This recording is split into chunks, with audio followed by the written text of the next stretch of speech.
O, ayaw na mga kababayan patulan ng Philippine National Police yung pagtatantrums po ng pamilya Duterte sa pag-recall ng 75 members ng PNP bilang security po ni Inday. Lalo na po yung pagtatantrums ni Inday. Pero po, hindi lang pala si Inday yung nagtatantrums, pati pala po si Baste. Kasi di ba doon sa Davao, nagkatatlong beses na yata na nag-reshuffle doon ng mga opisyal ng Philippine National Police after na mangyari mga Nagpapagal mga balita at magtabagay sa mga Israeli opinyon para at paglalanta sa katutuhan. What you see is what you get. Unisan. kababayan, yung pag-serve ng warrant of arrest sa fugitive na si Pastor Kibuloy, di ba? Nagkaroon ng controversy kasi ang reklamo po, overkill daw yung pag-serve ng warrant of arrest kasi napakarami na mga members ng ating kapulisan ang ipinadala ng ating gobyerno. Sa report po ni Katonying, si Basti daw, si Mayor Basti, gusto nang manampal ng general. Yan ba? General, sasampalin ni Mayor Baste.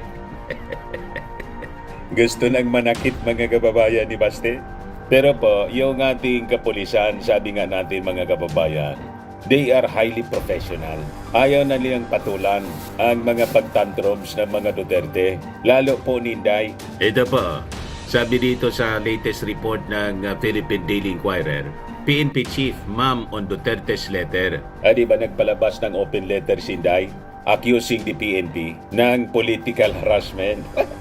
Pero yung ating mga congressmen at ilang mga dating opisyal ng ating gobyerno hindi makatiis sa pagtantrums ni Inday.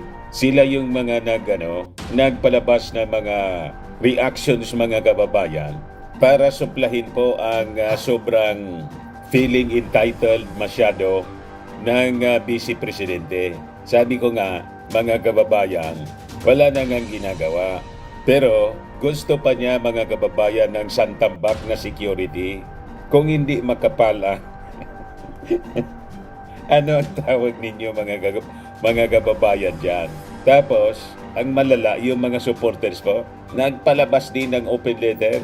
Masyado pong napaka-arugante ng pakasulat po ng kanilang open letter. Ayan po, basahin ko mamaya sa inyo yung open letter ng mga supporters po ni Inday. An open letter to the PNP chief. Yan tinawag lang si General Marbil na Romel Marbil. Mga walang galang po. Ganon katindi. Pero maganda to, mga kababayan, para lalong makilala natin kung sino itong mga taong ito, mga kababayan. Kung anong klaseng mga tao ito. Siyempre, ang latay nito, lahat kay Inday, like leader, like supporters, like followers. Di ba? Pag yung leader po walang manners, walang good manners in right conduct, natural yung mga supporters, ganun din. Birds of the same feather, mga kababayan, sabi nga, flock together. Sama-sama din sila. Siyempre yung mga taong walang urbanidad. Natindihan niya, Mr. Maravillas, ang description mo. Mas maganda siguro, mga uncivilized. Di ba? Siyempre, sama-sama. Mga ugali po, parang mga Hamas. Di ba? Sasama ng mga bibig, ang sasama ng mga ugali. Walang GMRC. Itong mga walang GMRC. Good manners in right conduct. Mga uncivilized. mga Hamas. Di ba? Sabi natin, yung pagtatantrons po ni Inday dahil sa pag-recall ng kanyang security, linawin natin po, ang security ni Inday po, 433. Ang ni-recall man lang po, 75 members ng PNP. May natitira pa sa kanya na 358. At ang sabi, more than 20 doon, mga members pa rin ng PNP. May reklamo po si Inday. Ngayon, sabi nga dito sa balita, si Inday po ang most secured na Vice President sa istorya ng Pilipinas. Ayan po. Most secured VP in history. Lawmaker says 31 cups. Sa inyo yung full story ng balitang yan, click subscribe muna dito sa ating YouTube channel and hit the notification bell para lagi po kayong updated sa mga kaganapan dito sa ating bansa. Like and share na rin po ninyo ang ating video. At huwag na rin po ninyo na skip yung ating mga commercial ads para tuloy-tuloy lang ang pag-unlad ng Bagong Pilipinas. Sa mga nagana po ng malinis and spacious fitness gym, pumunta lang po kayo sa aming Colossal Fitness Gym. We also offer Grab Car Rental with our brand new 2023 model ng Toyota Innova. We also accept booking for those who are planning to travel via PAL, Cebu Pacific, and other airline companies, local and international, and bills payment for Meralco Bills, Aleco Bills, PLDT, etc. Ang Colossal Fitness Gym is located at 3rd floor Security Bank Building, Lanco Business Park, Legazpi City, Albay. For inquiries, look for Gilon Maravillas, contact number 0966-802-0949. Yan po yung aming Innova. Lagi na pong matao sa amin.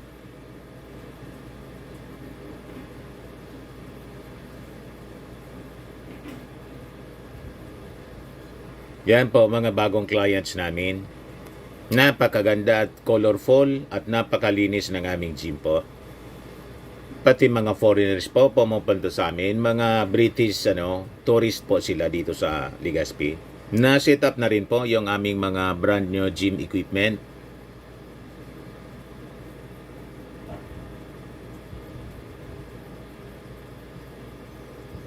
May treadmill na rin po kami. Ito naman po yung bago naming product na binibenta online. Eye Glow Serum, whitening po siya. Tingnan ninyo yung epekto sa aking anak na architect before and now. Yung mga inquiries po ninyo, dumiretso na lang kayo sa kanyang Facebook account, Riz Maravillas. Ito naman po, Firmax Firming and Lifting Cream, pinapahid po sa mga pulses in affected area. Mainam po sa paninigas ng mga kasukasuan. Ito naman po, Automax Radiant Serum. Sa mukha naman yung application, anti-aging po siya. You will look 10 years younger than your age. Sa mga cancer patients naman po, baka lang gusto ninyo itong itry. Neng siya red mixed fruit drink. Hindi mo po siya gamot, food supplement siya. Kaya lang, gawa siya mga kababayan sa goji berry. Yung goji berry may anti-cancer properties. O ngayon, yung mga inquiries ninyo, dumiritso na lang kayo sa aming messenger sa Facebook para masagot namin agad. Ayos pa? Ayos na ayos niya, Mr. Maravilla. Assigned to Sara Duterte. Hindi nga 20, 31 pang mga pulis ang naka-assign pa rin kay Inday. Galit siya. Naispolda niya masyado, Mr. Maravillas. Sinabi niyo pa. Sabi po dito, a House lawmaker on Tuesday got through the furor of two senators calling for volunteers to be Vice President Sara Duterte security detail, emphasizing that Duterte was not stripped of all her security personnel niya when the Philippine National Police redeployed cops previously assigned to her. Sabi po ni Manila 3rd District Congressman Joel Chua, may 31 PNP personnel pa niya na mantinidong naka-assign as security niya ni Inday. Matapos na yung 75 PNP personnel niya i-redeployed ng leadership ng PNP to the National Capital Region Police Office para i-beef up ang number of cops niya sa Metro Manila. Kita ninyo mga kababayan. And the total mga kababayan na nagsisecure kay Inday, nasa 358 pa. Kasi ang total security niya po, 433. Yung kay Leni Robredo nga po, kukunti. Yung sabi dito ni Atty. Barry Gutierrez, sabi dito sa report ng Impact Leadership, we never made an issue of it. Former Office of the Vice President spokesperson Atty. Barry Gutierrez points out that Vice President and self-appointed designated survivor Sara Duterte started with 433 security personnel.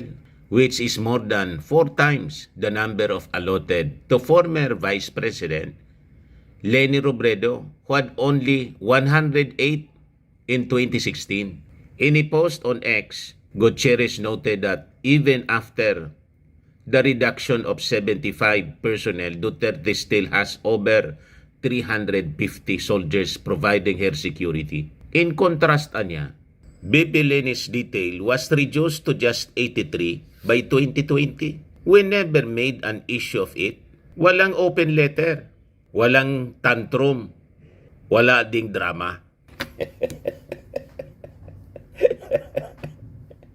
You see, mga kababayan, kaya sabi natin, mas lutang ba kay lutang? Lumulutang-lutang talaga mga kababayan. Lutang na lutang. Gusto niya laging nakalutang. Eh, sabi ni Congressman Chua ng Maynila, kailangan na niya ng National Capital Region na i-boost yung security. Kailangan i-redeploy. Ano nga yung reklamo ni BP Inday? Na siya yung pinakang secured Vice President sa historya ng bansa. Eh, sabi po ni Congressman Chua, this was the same figure provided by PNP Chief General Romel Marbil last week when he explained that 7 officers and 24 non-commissioned officers remained assigned to the office of the Vice President. Chua said that Duterte even began with a 400-strong security detail. This makes her the most secured Vice President in history. Tapos, ang akusasyon mga kababayan Inday, ang pag-reduce ng kanyang security, 75 PNP personnel na pag-recall, political harassment daw sa kanya. At pinalalabas, nilalagay po sa peligro yung kanyang buhay at may drama pang appeal. Agawan niya, pwede ko anyang isakripisyo yung aking sarili, pero ang aking pakiusapan niya, protect my family, my mother, my husband, at saka yung aking 4 na anak. Ganun mga kababayan yung drama ni Inday. Pinalalabas mga kababayan na may gustong magurgur sa kanya at gustong idama yung kanyang buong pamilya. Ganun ang pinalalabas sa drama ni Inday mga kababayan. Yes, sabi po ni Chua, the reassignment niya of the 75 police does not have the markings of a political move and may be a way for Duterte to divert attention from her recent personal trip to Germany during the onslaught of Typhoon Karina. Ibig sabihin, nililihis ni Inday yung atensyon doon sa kapalpakan niya, yung misjudgment niya na on the height ng onslaught ng Typhoon Karina po, nilayasan niya yung kanyang mga supporters. Nandun siya sa Germany, lumipad outside of the Philippine area of responsibility at nakipagkita sa mga nausog supporters niya. Ganon mga kababayan. Ito po, sabi ni Congressman Chua, wala namang pamumulitika akong nakikita niya, but baka mamaya dinadivert lang po niya yung issue dahil naalala po ninyo, siya po ay sumagot dito noong pumutok po yung issue na siya po ay nagpunta po sa Germany sa kasagsagan po ng bagyo. So tingin ko dinadivert lamang po niya yung issue na sa tingin ko dapat hindi naman po dapat lahat pinupulaan natin ng politika. The PNP is just doing the job. Sana respetuhin po natin yung ganito pong trabaho. Natumbok po ni Congressman Chua. O ito si Inday, kasama yung mga nausog sa Germany. Post po ito ng SMNI, saka ni Mr. Sasot.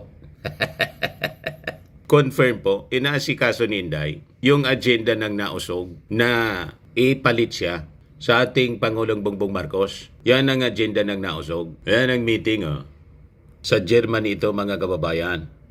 Ngayon si Inday confirm.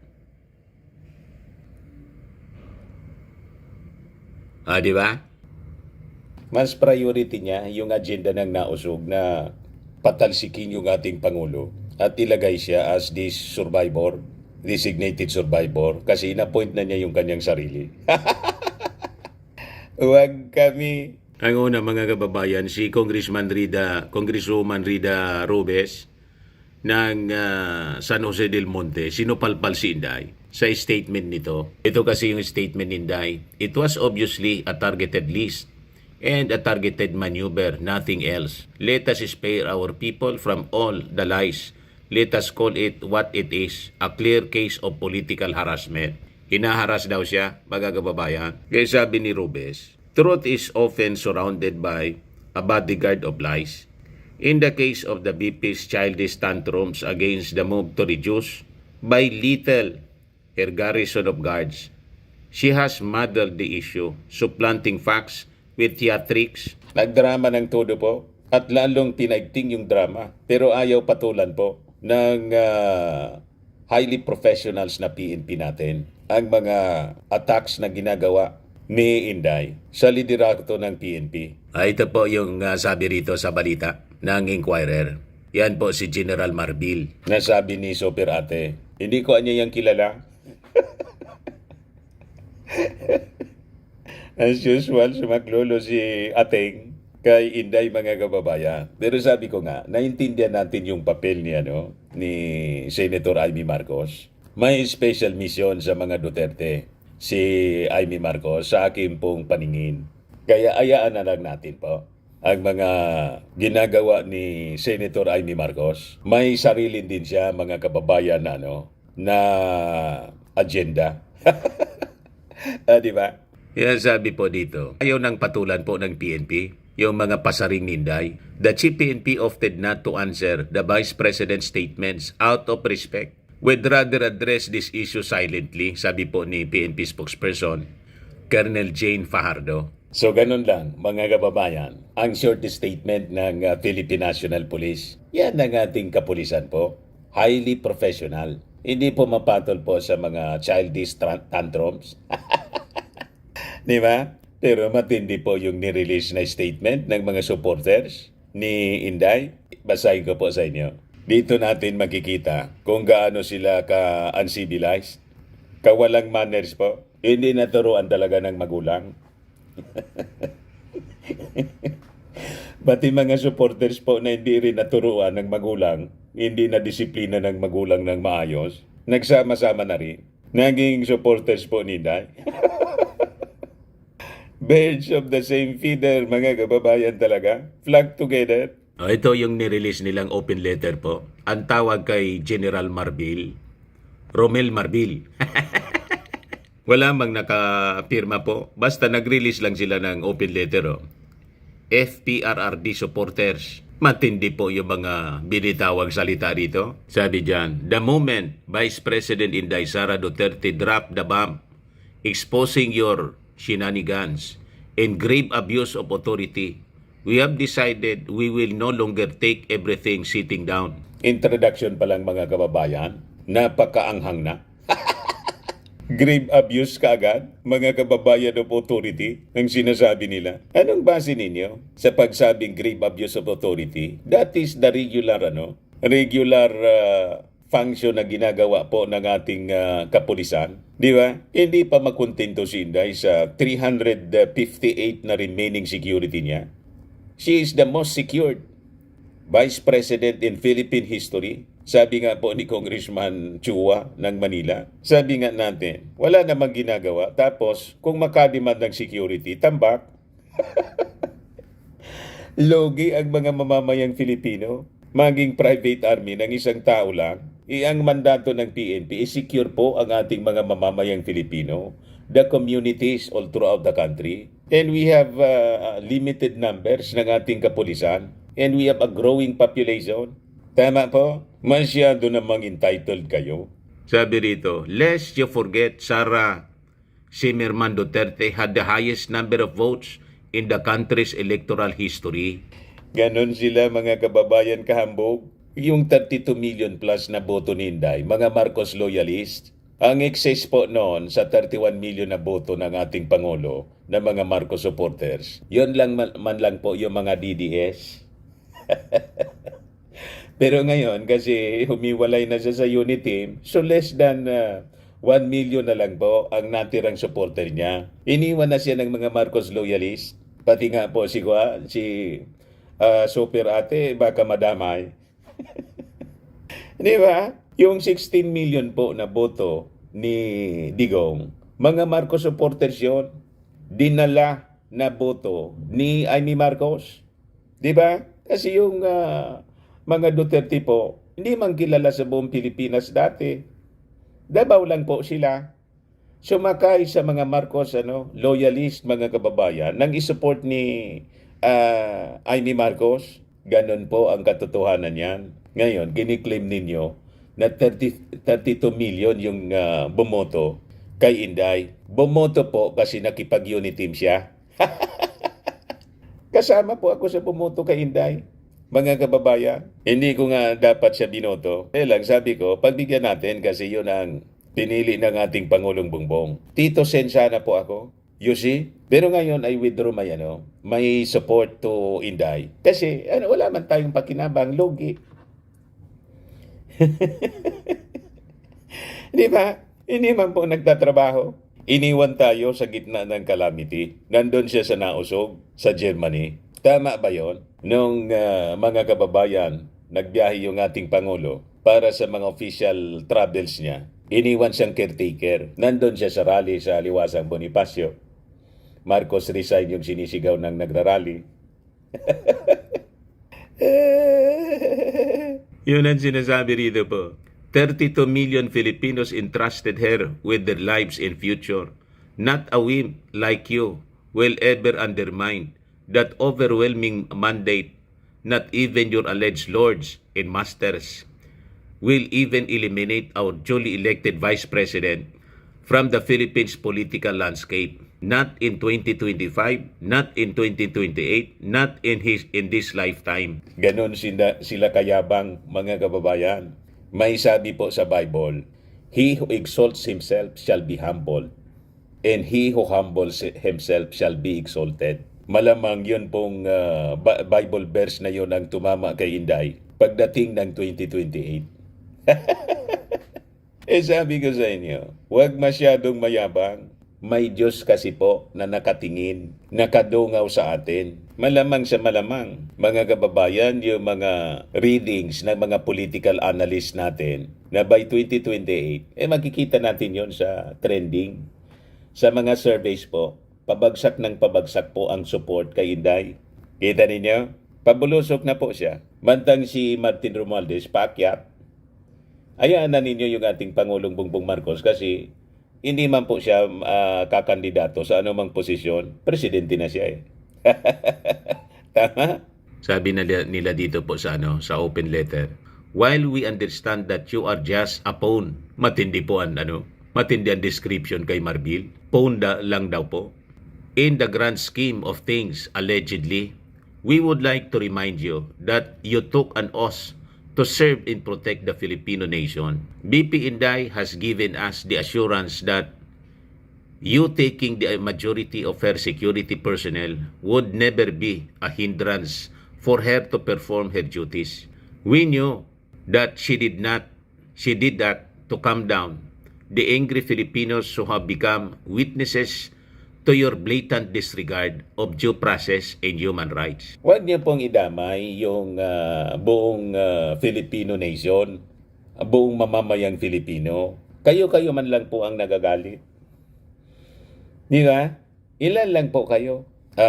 Hindi nga kayo makaipon ng more than 1,000 members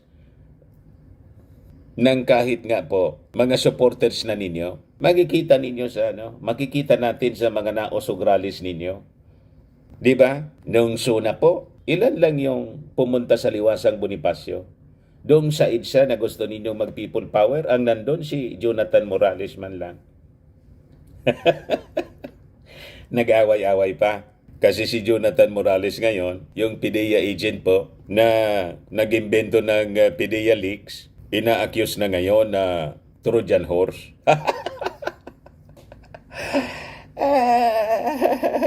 Nag-away-away na po sila. Yung mga taga-nausog, nagbabanata na po. Si Banat Bay, inaaway na niya. Pati si Marlica inaway.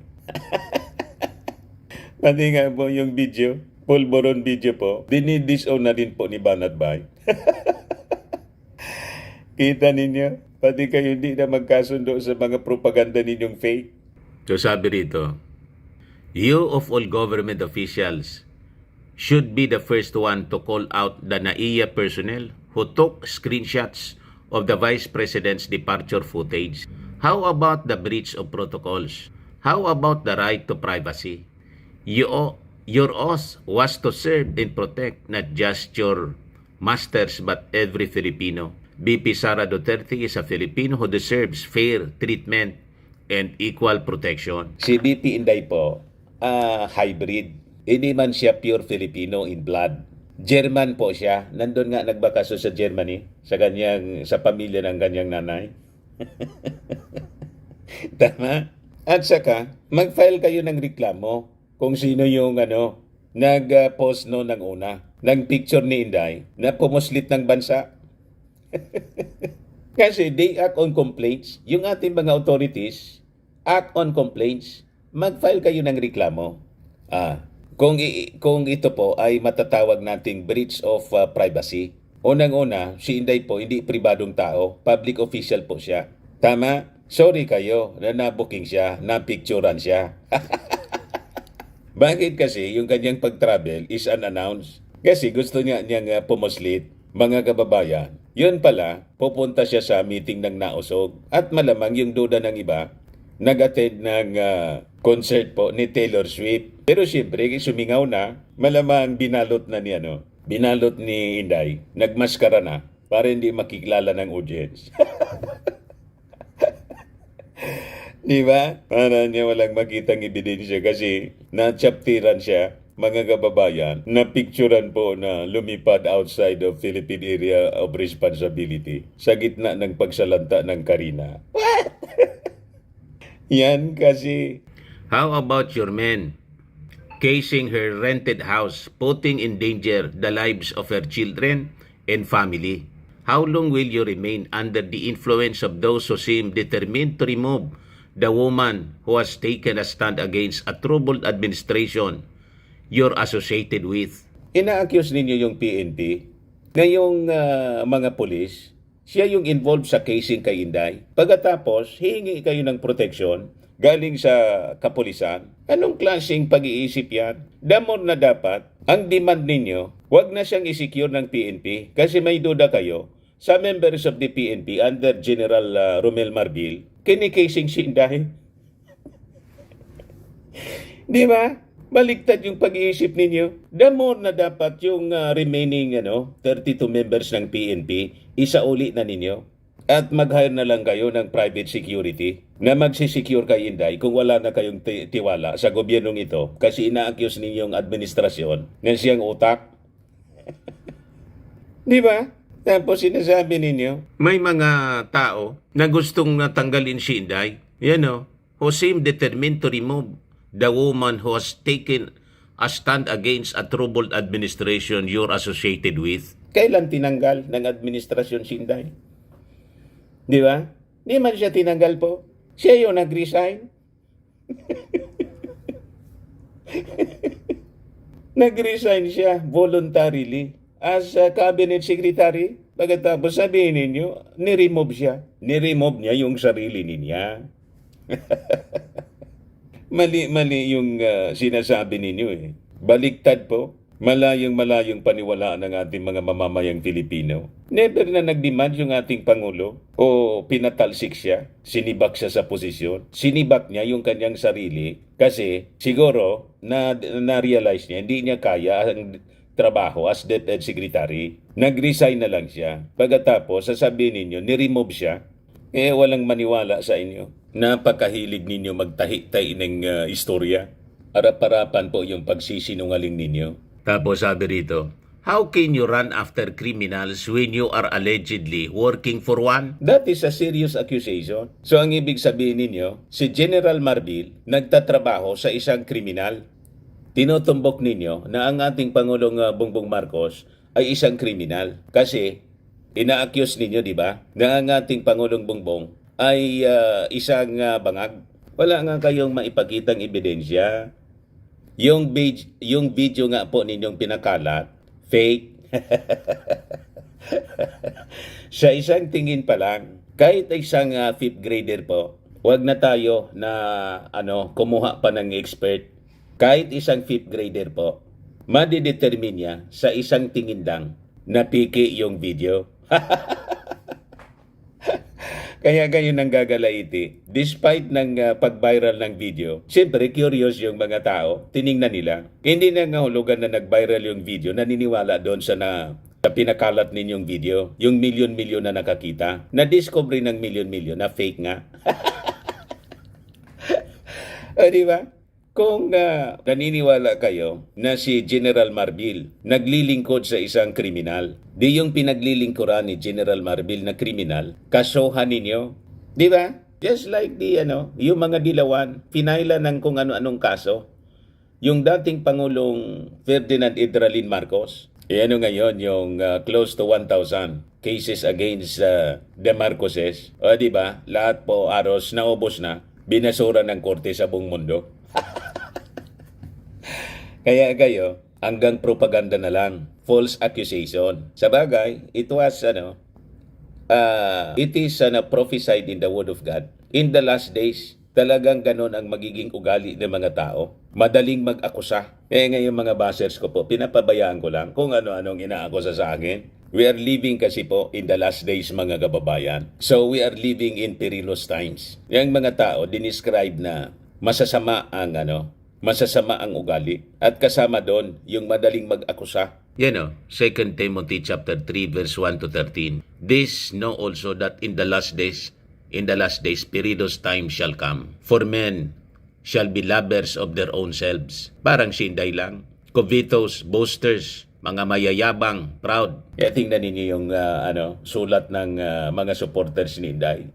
Napaka-arugante po. Ang yayabang. Hindi tayo nagtataka.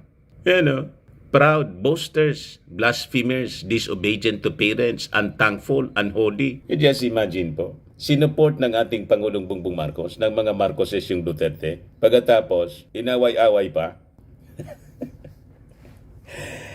Mga walang utang na loob po, hindi man inaaway. Kaya nga po, lagi kong sinasabi sa ating mga komentary rito, wala man pong away between Duterte and Marcos. Hindi po nakikipag-away yung mga Marcoses. Never na inaway ang mga Duterte. Sila lang po ang nang-aaway.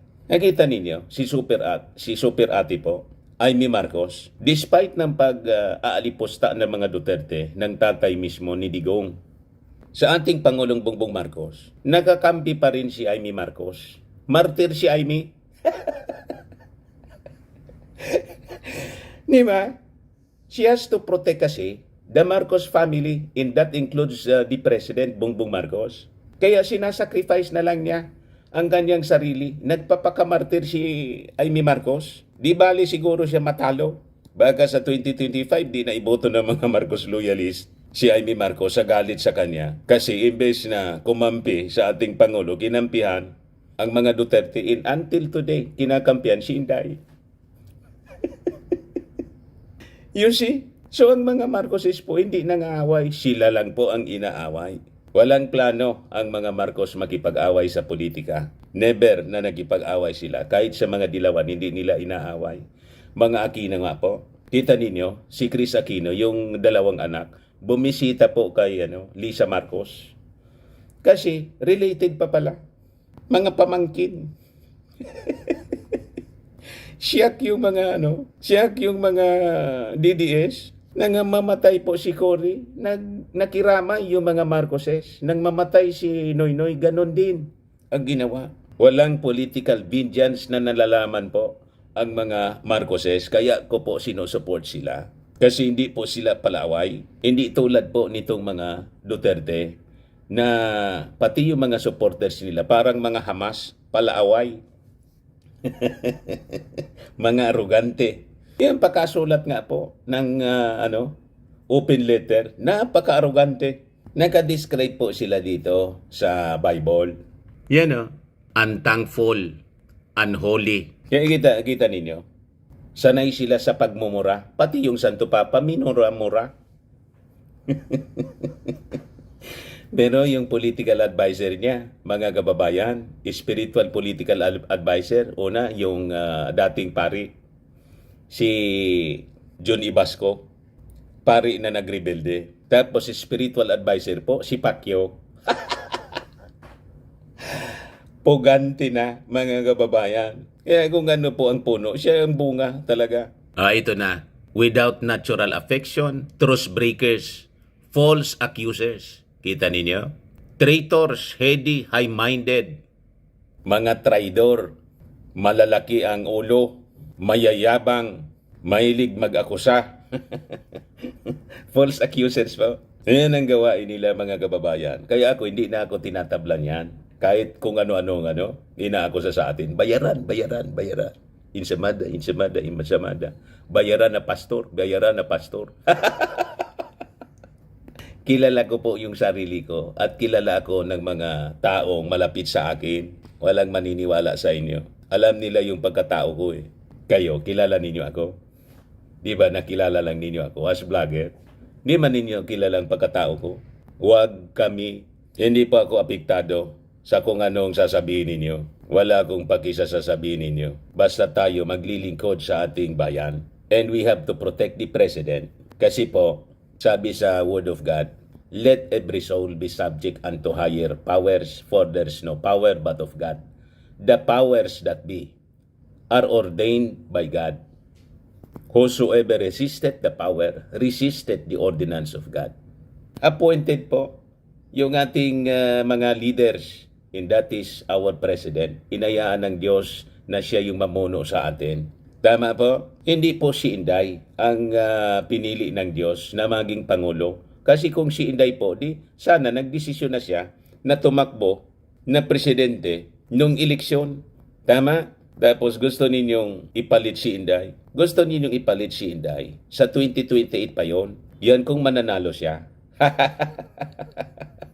Di ba? So balikan natin yung sulat po ng mga arugante. Sabi nila dito.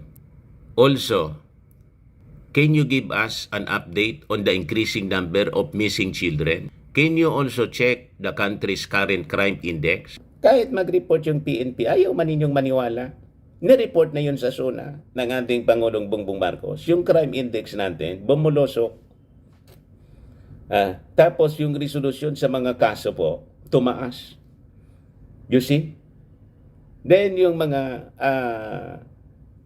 arrests at mga nakukumpiskang droga po, dumami in billions, mga kababayan. Pero wala pong walang policing EJK, tukang-tukang, bloodless drug war. Kaya kayo nagagalit kasi naiinsulto kayo. Pwede palang gawin na bloodless po ang paglaban sa criminality, lalo na po sa droga. Yung sabi nila dito, Romel, di man lang po tawaging General Marbil. Romel, by you not having balls big enough to stand your ground, to serve and protect the people, maybe it's about time that you sit down in silence and reevaluate yourself, your future and your legacy. Ito ba ang gusto mong maging legasiya ni Romel Marbil? Matindi po ang pagiging arrogante nila. If anything happens to BP Inday, know that 32 million of us Filipinos will hold you accountable. We will storm the highest court of the land to make sure that you will pay for your crimes. Matindi po magbanta. Ganon sila mga kababayan ka-arugante. Sabi ko nga po, this is the height of their arrogance. And sabi sa Word of God, yung mga aruganting tao, mapagmataas na mga tao, binababa niya. Ibinababa ng Diyos. So while there is time, and while you can still redeem what is left of your dignity and pride, binaliktad pa, kayo yung ma-pride, please have the delikadesa to resign. Baka mahalin at igalang ka pa ng mga Pilipino. FPRRD supporters. Talaga po, like leader, like followers. Kung arrogante yung leader, arrogante din yung mga supporters. Magkakasama talaga sila po, ang mga magkakakulay. Ganun katindi mga kababayan. Kaya siguraduhin natin, nasa 2025 and 2028 elections po, kailangang tuldukan natin ang kanilang pagiging arugante. Tama po? Parang China lang po, mga arugante at bully. Binubully mismo si General Marbil. You see? O ngayon, balikan natin yung sinabi ni Katonying. Ayan o, General sasampalin ni Mayor Baste. Dahil sa pag-reshuffle po doon, mga kababayan, inassign doon sa Davao, yung dating PNP chief, dito daw sa Quezon City, matikas yun, mga kababayan. Hindi man yun pasisindak sa kanya. Pakinggan natin po yung sinasabi dito ni Katonying. Meron pong mga nireshuffle na mga tao dyan eh. Yung mga pulis dun sa PNP na, sa Davao City na apparently may mga yung matagal na dun sa Davao happy na siguro dun sila Mayor Duterte nung nalipat sino ba naman ang gustong malipat? Sige nga, kapag ka ako halimbawa nasa isang lugar, malilipat ako, meron na akong familiarity doon, komportable na ako doon, andun ang pamilya ko, tapos bigla mo ako ililipat, siyempre magsusumbong ako doon sa pwedeng makatulong sa akin. In this case, siguro, yung mga pulis na nalipat, nagsumbong kay Mayor Baste. Kaya nga, ang dating tuloy nun, parang ang amo nitong mga pulis na ito, si Mayor. Sa totoong buhay naman, totoong buhay, talaga namang Mayor ang amo ng pulis Di ba? Bagamat national in scope, civilian in character, pero ang totoo nun, pag nandun sa baba, ang kadalasan, patawarin ako Kaya yun po yung rason kung bakit yung Philippine National Police dapat regular yung yung reshuffling po. That is the strategy na ginagawa po, and that is normal all throughout the country para yung loyalty nila to the Filipino people, hindi siya maging private army ng isang politiko. Kaya dapat regular yung reshuffle po, mga kababayan. It is legal. Yun ang pinupunto po ni Katonying. Ay gustong manampal po si Baste.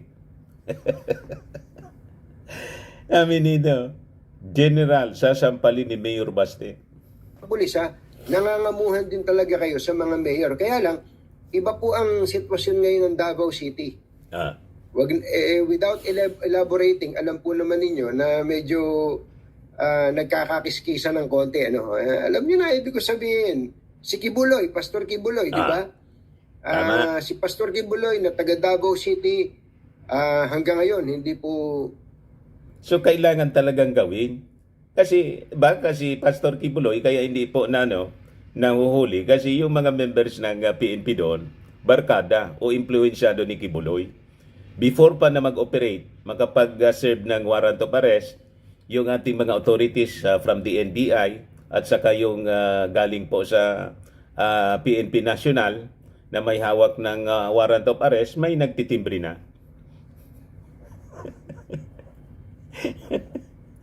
Di ba?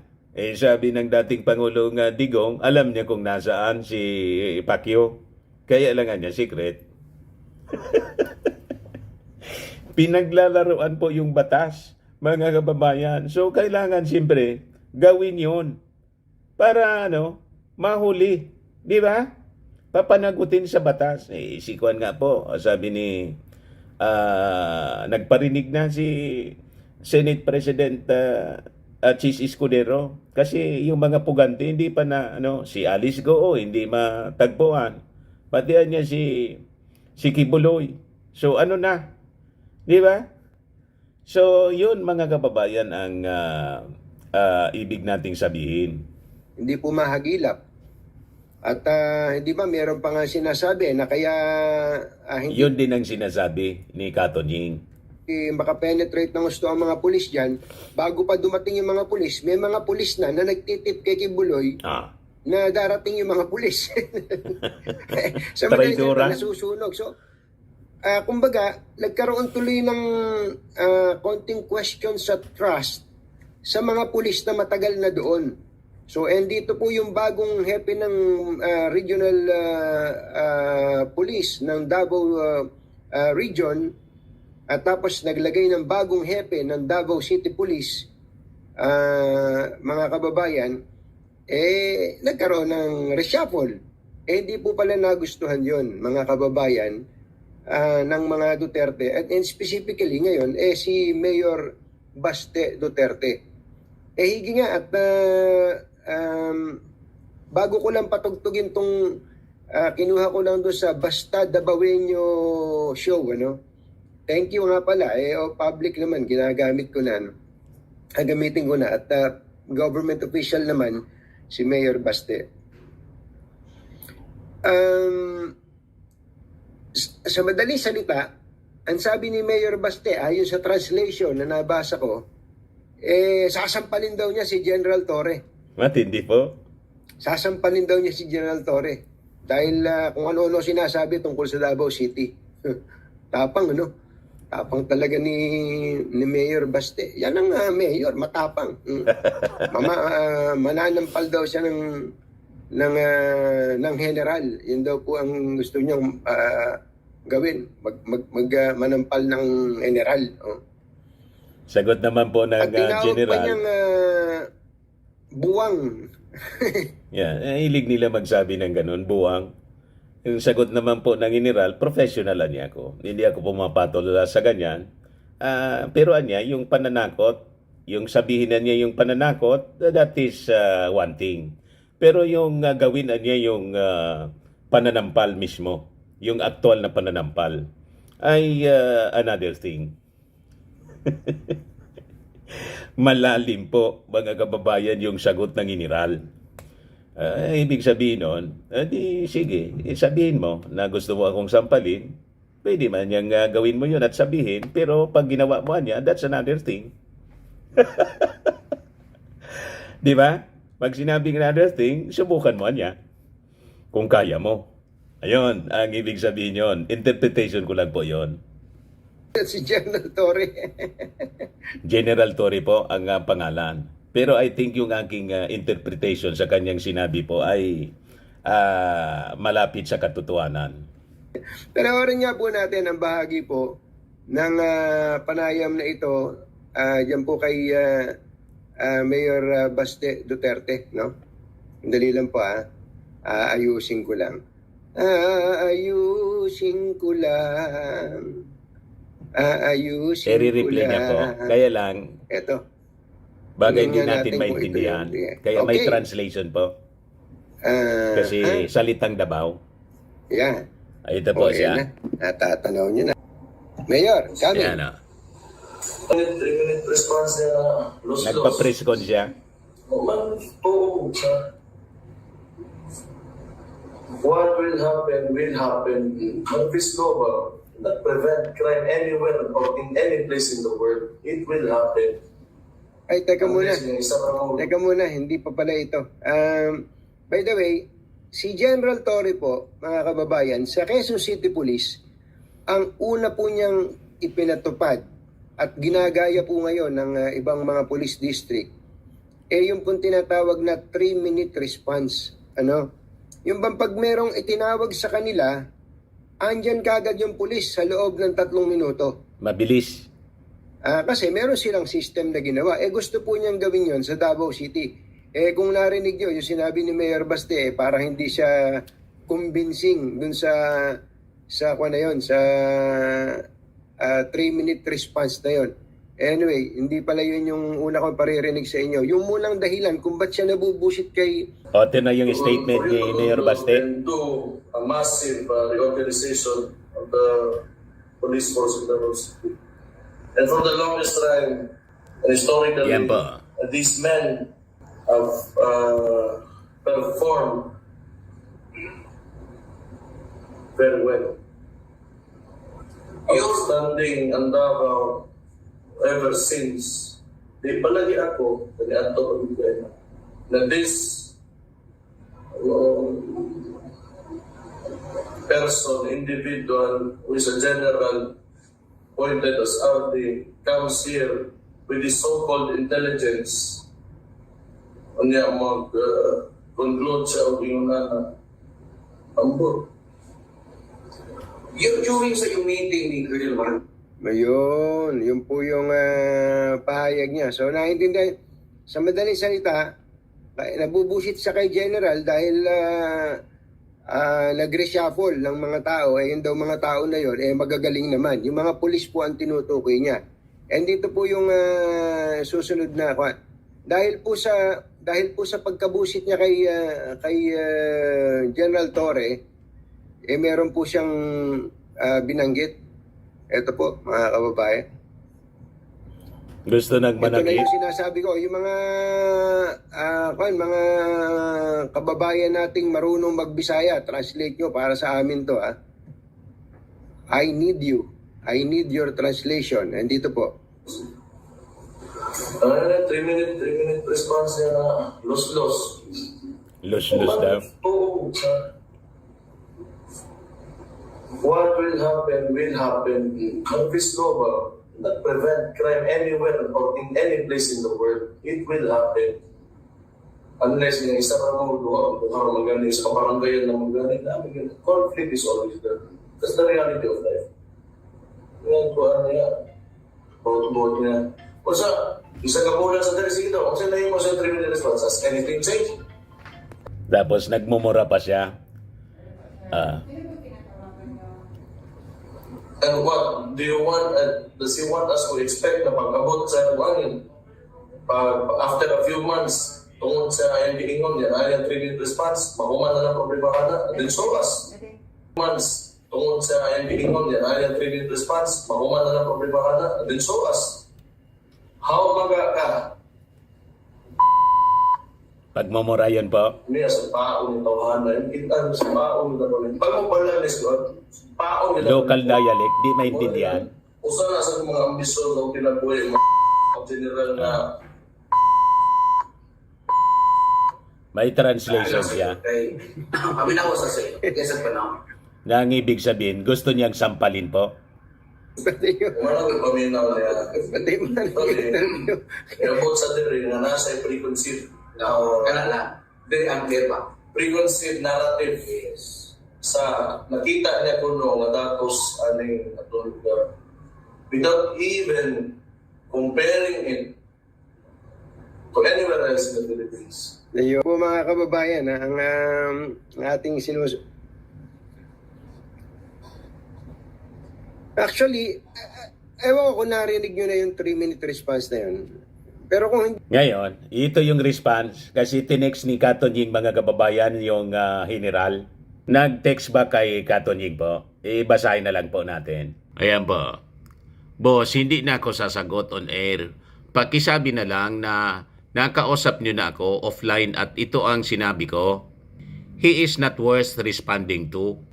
Hindi ko alam ang frame of mind niya nung sinabi niya yon. Professional akong pulis. But let me make this clear. To threaten is one thing. But to actually do it is an entirely different thing. Di ba mga kababayan, malinaw po ang mensahe, malalim. So ito yung balita. General Torre refuses to dignify Baste Duterte's tirades. Siya po si General Torre, Nicolas Torre, dating QCPD chief. Yan ang itsura niya po. Matanda na. Hindi siya pumapatol sa mga ganong uri ng mga pananalita. Anyway, bahala na sila mga kababayan. Yan man lang po, yung ating mga kwento. Maraming salamat doon sa vlog ni Katonying na isa ring supporter ng ating Pangulong BBM. BBM. Kaya tulad natin po, laging nababas din si Katonying. Ganon. Ako po si Dante Maravillas. Bye-bye. God bless.